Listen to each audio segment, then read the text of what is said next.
Hello and welcome to another Delboy gaming history. I decided a little while back to do a series of videos where I start to look at my gaming history of the past and throw in a little bit about what I was doing in that particular year and possibly throw in some news that was going on in Britain at that time, just to date stamp it all. And if you haven't guessed already, the year this time is 1981 and the game is Scramble. Before that, I'll just explain about a few things that will be going on the video. So over here I will be putting up the attract screen for the game, and over here I'll put up some cue cards. What I'll possibly do as well, like I've done in the previous videos, if there's a little image that might help with the explanation, I'll put it down here. I don't think there's anything else to display. So what is it about 1981? Well, when it comes to computers or games and toys, I was now still not a teenager. So we have to remind ourselves that before you were a teenager, you were probably quite naive. You listened to rubbish, you watched rubbish. At the time, to you, it was a very exciting thing, regardless of whether the national press at the time may have considered something to be absolute trash. You probably found it to be the best thing since sliced bread. So for me, in technology, I'd got a ZX80, a ZX81, an Atari 800, and at the later part of this year, I got a VIC-20. It was just before Christmas, because I remember my parents having to test it to give it to me for Christmas, and I saw them taking it out of the box and setting it up to make sure that I wasn't disappointed on Christmas Day. I didn't care. I was that I knew about it. My parents knew that I knew as well. They cottoned on. I had a big smile on my face for a start. And I had a wonderful time that Christmas. So the next big thing that happened probably for me was I jumped, or would in this year, jump from primary school to secondary school. If anybody can remember that far back, or know about that period of time, primary school, I don't think really geared me up to what I was going to be expecting in secondary school. I just knew it as a bigger school, and I would be teaching being taught at a slightly higher level. What I didn't know was really that all of these children had been going to different primary schools, and therefore some of them were bringing their friends with them. I ended up having no friend at all from my primary school in my particular class, because as soon as I got to the first day of secondary school, we were brought into assembly, introduced to the school. There was no checking the fire exits or anything, and not like we do in health and safety now. We were separated into house groups. We then went off with our teachers to our room. We were given a diary of our lessons.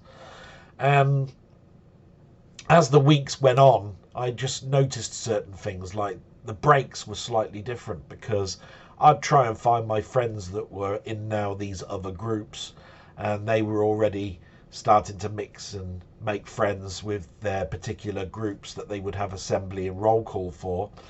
I was doing exactly the same as well, and came across some really nice people. But then again, it was all mixed in with some head boys which you just knew were going to be popular, have the best stuff when it comes to their music tastes, the clothes that they wore. They were the smart, not the smart kids, the with it kids. Do you know what I mean? And some of them would turn out to be bullies. But the other thing I noticed as well was in the later part of primary school, we did have a tuck shop, but most of it was funded by our parents. So you tended to find that you could get a packet of crisp and it was already part of your um, meal. You know, it's like they gave you free milk at the, you know, when you're a toddler and all of that sort of stuff. Here, the canteen was not a tuck shop. It was, you could actually buy a bowl of chips, or buy a sandwich or a bacon roll, or anything like that. So it was a bit different. And if you were quite of a stocky nature, you tended to find that if you were alienated for any particular reason or time, you'd probably dwell at the canteen more than what to do around a playground where there was very little things to do. There were no climbing frames. There was just marks on a concrete floor. There was the field that would be mostly waterlogged because you went there in September and it wouldn't really dry out until the following year. So yeah, an interesting first year, very rough for me, because although I consider myself that I adapt to change, back then I didn't. So films, what did I watch?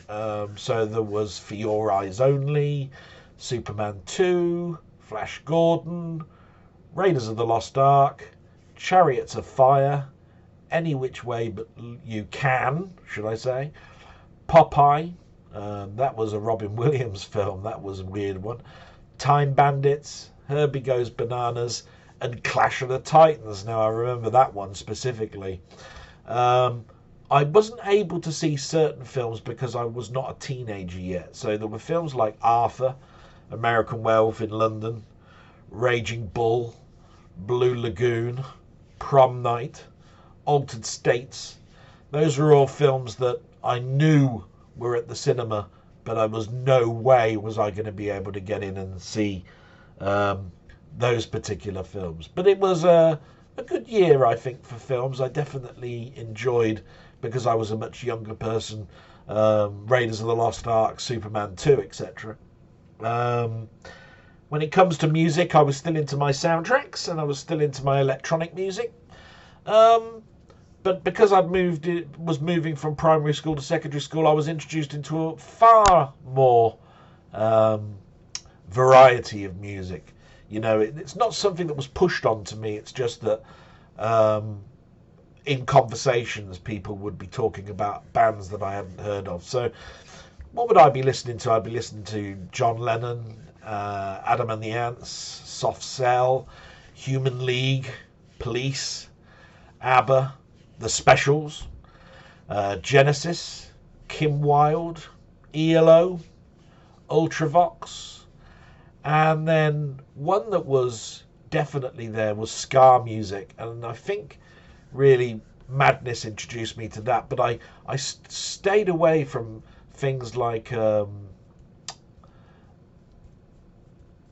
Lip Up Fatty and things like that because of my weight, you know, Bad Manners. And then, of course, I started to buy compilation albums. So they're a little bit like the picture that you can see on the screen now, down here, Chart Hits 81.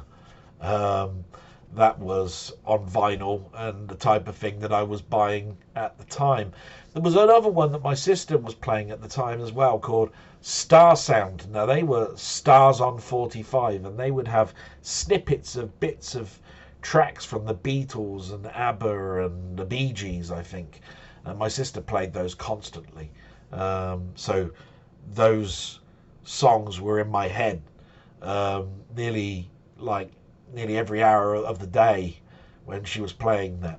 Now, between me going from the primary school to the big school, there's the summer. And I do remember that I got into two things during that summer, toy-wise. I was still taking my nan to bingo, and, you know, when she sat down to do her games, I'd go out over to the model store that was just across the road, because it was in the high street, and there were these plaster of Paris molds, Now, I don't know if you remember plaster of Paris molds, but basically all you'd get was a mold, some basic little paints and a paintbrush, and some plaster of Paris that you mix with water and you poured into the mold. And I remember I looked out for the Marvel ones, you know, the Spider-Man, Hulk, Captain America. They were all like very simplistic designed characters that really had very little definition, probably because plaster of Paris and the molds were not particularly great. But yes, I remember buying Jerry Anderson's Captain Scarlet ones, Thunderbird ones, all of that sort of stuff, and then coming home, mixing the plaster of Paris, pouring it in, waiting the 24 hours that they recommended before you pulled the mold off. And some of those molds just they just got ripped. I don't even know if they do those now anymore. But the other thing that I got really addicted to was silly putty. Now, silly putty had been around for years, but I remember somebody bought it me as a gift from our local toy store. I think it was called Trinders at the time. It came in an egg, and you could sort of like make it into small balls or have it as a big piece of putty.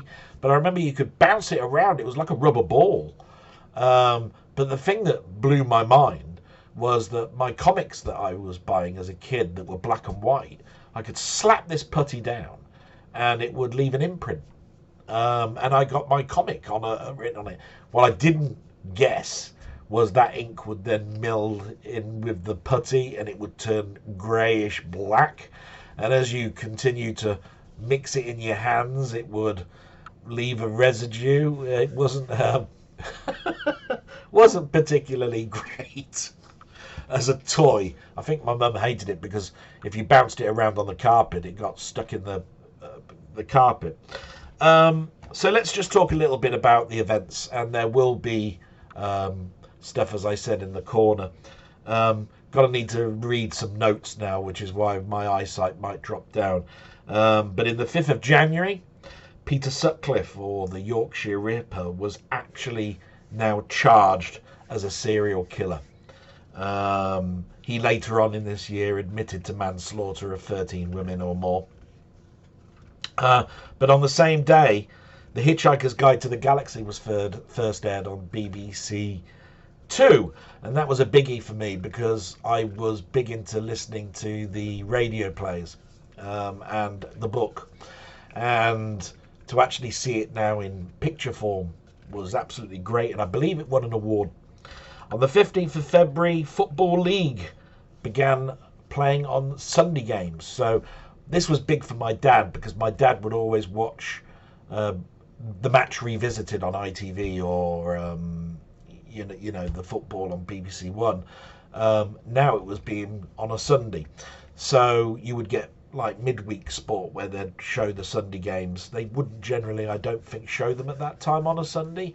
But I think it might have been a late night show when I was in bed, so they could possibly have done. On the 24th of February, a big worldwide event for us in the UK. Charles and Di got engaged. You'll see a picture of that down there as well.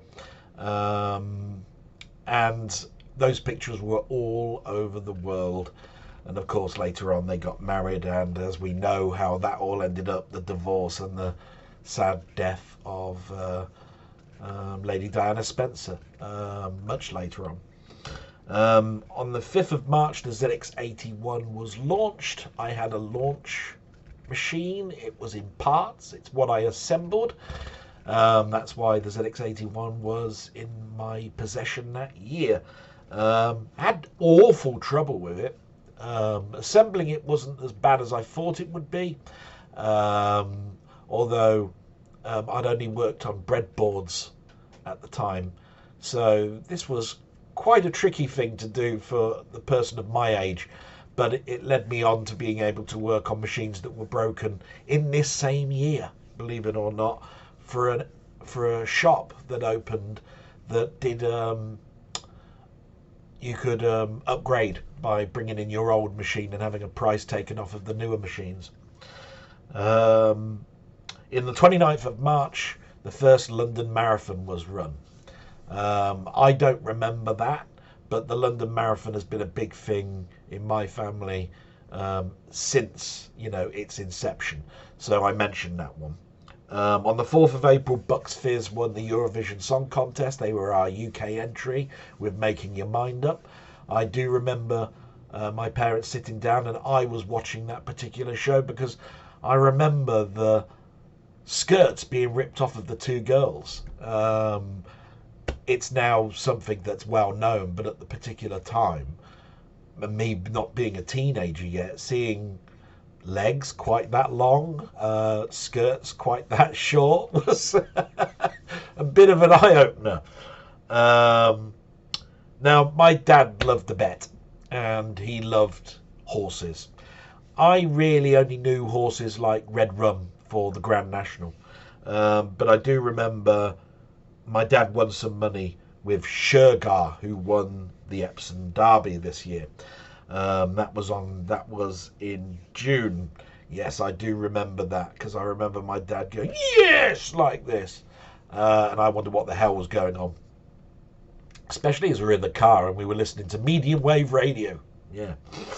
On the 8th of, I can't not mention this, the 8th of September was the first episode of Only Fools and Horses. Now, I've got the name Delboy, so of course I've got to mention that. And then really in December, just to wind this up a little bit, we had very severe snowstorms. Now, I mention this because I do remember it came in waves, and I do remember my father having trouble getting to his factory works. I think from the news that I got here, the temperatures were the lowest since 1874, and it was the heaviest snowfall the UK had experienced since 1878. And to end on a sad note, the first diagnosed case of AIDS happened in December of this year. So let's get to the game. Scramble. What do I remember about it? Well, like I said before, I've got my arcade experiences mostly from travelling fairs or from the bus cafe, the bus depot cafe, and this one was no difference. Scramble was the travelling fair this time, and it's a weird one to actually think about that, because I think this one didn't have a tune. It wasn't something that you would instantly knew was available amongst all of the machines, because there was no little ditty or anything like that. But I do remember it was amongst a load of shoot 'em ups, and this thing was scrolling along, and it kept changing. That was the thing that I liked about it. It was like, oh wow, so now he's entering a cave, and now he's, oh right, because I watched a lot of them before, because I didn't have a lot of money. So I was watching a lot of the big kids playing on them. But there was a couple of questions that came to me. I always wondered, when you were entering a cave, why there were rockets at the front of the cave and in the middle of the cave. Surely you're in a cave. That's a bit dangerous.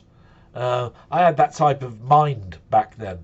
And then there was a section where there were a load of comets that were flying across, and I thought, who puts all these fuel canisters on the terrain down here? I mean, it's a dodgy area to put fuel. But enough about that. It was an absolute fantastic game. There were two buttons to fire in front of you and to bomb, and it kept changing, and the graphics were of the time. But to me, it was an exciting time. And there were home versions that were never really called Scramble. They were those remakes that people didn't get done for copyright. So they all had different names. I don't think there was ever an illegitimate port, but I'll look into that before I write the cue cards. Thank you very much for watching this. You're now going to see me very, very, very, very, very badly play this game. Haven't come across this in the arcades since it was at a travelling fair. I've come back to it on MAME a couple of times, but it's not one of those ones where I go, oh, I really, really fancy a game of Scramble. It's not like some of the other games that you've seen already in this series where I'm instantly drawn to want to go back to it and reminisce. But Scramble was a good game that I remember playing in this particular year a lot of, if not probably the most played game of this year in an arcade. But this was a year where arcades really did start to grow. 1982 was a huge jump, and from then on, well, the rest is history. So let's get rid of all of that nonsense. All of that's gone away, and you're now going to watch me play a game badly, and I'll see you on the other side. Thanks very much. Bye-bye. Hello, and welcome to the bad gameplay side of this video. So this is Scramble. So you've watched the first part of this video where I've sort of explained what went on for me in 1981. This particular game was one that I only ever saw at a travelling fair. It never actually really came to my town. In a place where I saw it. It could well have been in pubs, but I wouldn't have been of the age to have actually have seen it.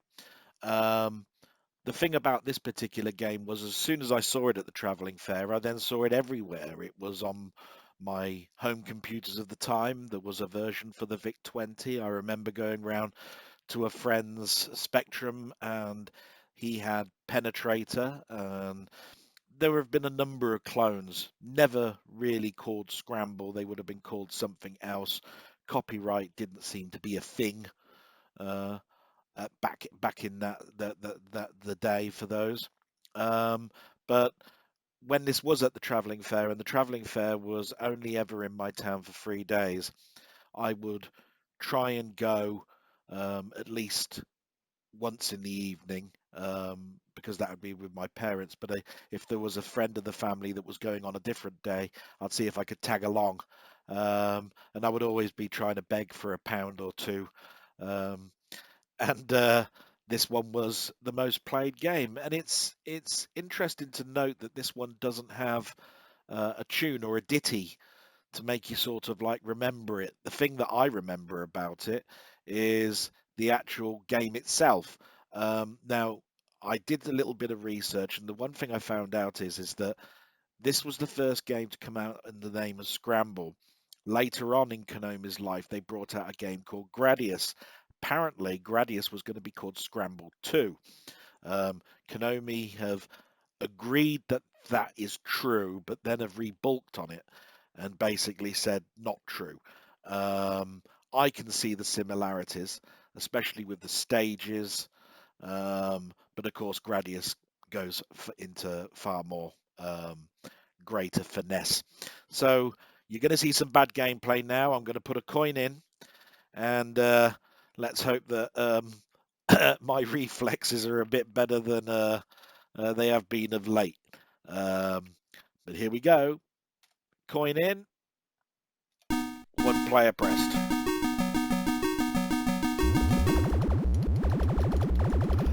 Get that fire button going.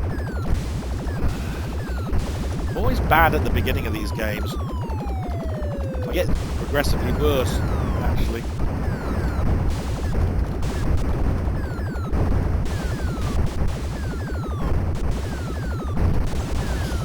The thing you have to be wary about with this one is obviously the fuel.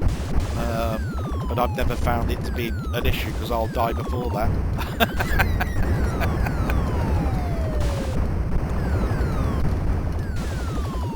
Yeah, I'm not doing great, but I'm not doing too terribly bad either.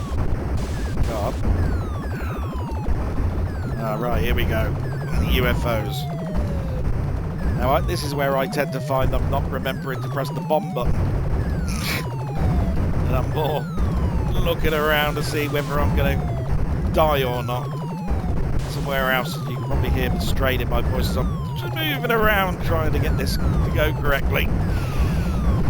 Because I know what's coming up. Oh, fireballs. And this is bad enough. Here we go. I always find this section difficult, and the only way that I've ever learned to survive is to go low. There we go, and I died there. Oh, here we go again. Oh, and then it crashed into the ground. Flipping heck. Oh, and then straight into her. And it's game over. Look at that. Absolutely useless, as I said.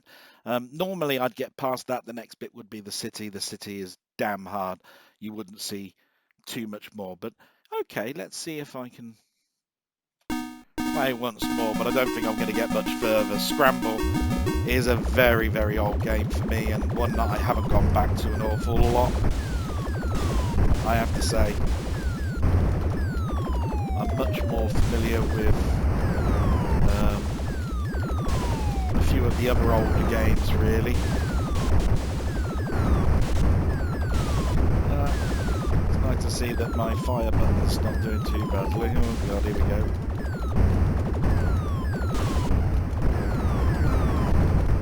But I have to say that it's unforgiving, those fireballs. Those comets, they're just, what? Oh, great. Now it's the first level I lose a life on. Good God.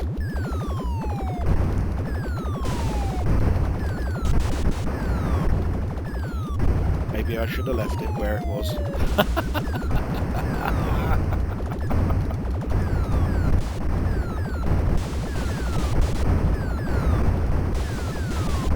But I don't think you could find fault by saying that the game's not fun. Scramble to me has always been fun. It's another one of those ones that you can get cheap deaths, but isn't that always the case with an arcade machine? It was geared to take money away from you. So here we go, the old UFOs again.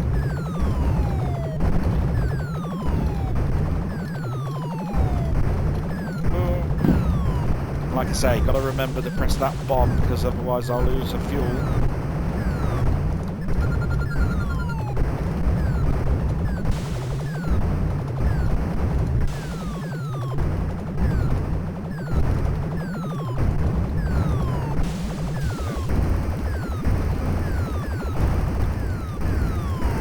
Oh, hell.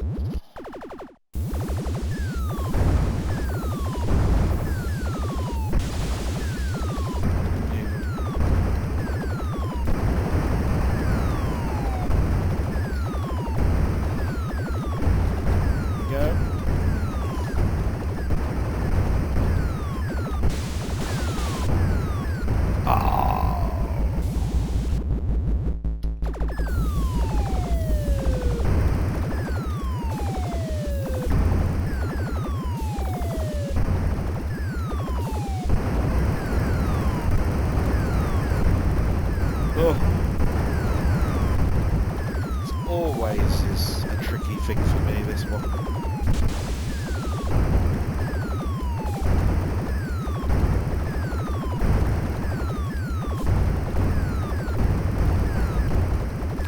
Right, there we go. And like I said, this is even worse, I tend to find.